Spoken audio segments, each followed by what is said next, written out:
বাংলাদেশ ভারত সম্পর্ক এক নতুন সন্ধিক্ষণে ৫ আগস্টের গণ অভ্যুত্থানে শেখ হাসিনা সরকারের পতনের পর বদলেছে ঢাকার রাজনীতি। ভারতের প্রতিরক্ষা মন্ত্রী রাজনাথ সিং এবার স্পষ্ট করলেন বাংলাদেশের সঙ্গে সুসম্পর্ক বজায় রাখতে চায় নয়াদিল্লি। কিন্তু এর পেছনের বাস্তবতা কি? ভারত কি সত্যিই সম্পর্ক মজবুত করতে চায়, নাকি এটি নতুন কূটনৈতিক কোনো কৌশল?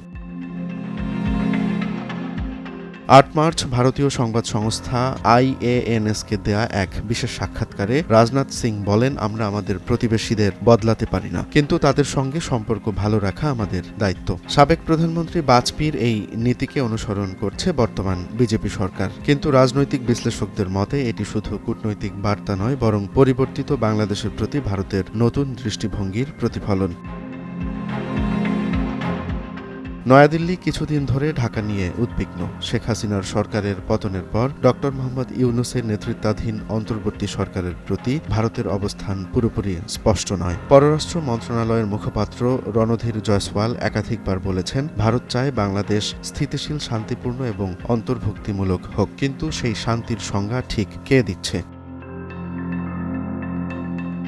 ভারতের পররাষ্ট্রমন্ত্রী এস জয়শঙ্কর বলেন, বাংলাদেশকেই সিদ্ধান্ত নিতে হবে তারা কেমন সম্পর্ক চায়। এর জবাবে অন্তর্বর্তী সরকারের পররাষ্ট্র উপদেষ্টা তৌহিদ হোসেন বলেন, এটি কেবল বাংলাদেশের সিদ্ধান্ত নয়, ভারতকেও ঠিক করতে হবে তারা কি চায়। দুই দেশের মধ্যে সমতা ও পারস্পরিক শ্রদ্ধাবোধের ভিত্তিতে সম্পর্ক হতে হবে।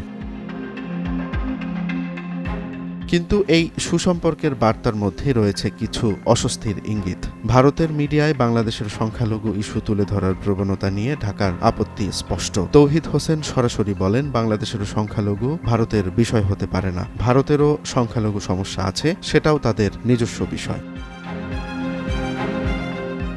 বিশ্লেষকরা বলছেন, ভারত বাংলাদেশ সম্পর্ক নতুন সমীকরণের দিকে যাচ্ছে। শেখ হাসিনার আমলে যেখানে সম্পর্ক ছিল একতরফা সুবিধাভোগী, এখন পরিস্থিতি পুরোপুরি বদলেছে। অন্তর্বর্তী সরকারের অবস্থান আরও স্বাধীন এবং কৌশলগত। কিন্তু প্রশ্ন রয়ে যায়, ভারত কি এই পরিবর্তন মেনে নেবে, নাকি ঢাকা দিল্লির সম্পর্ক সামনে আরও কঠিন পরীক্ষার মুখোমুখি হবে?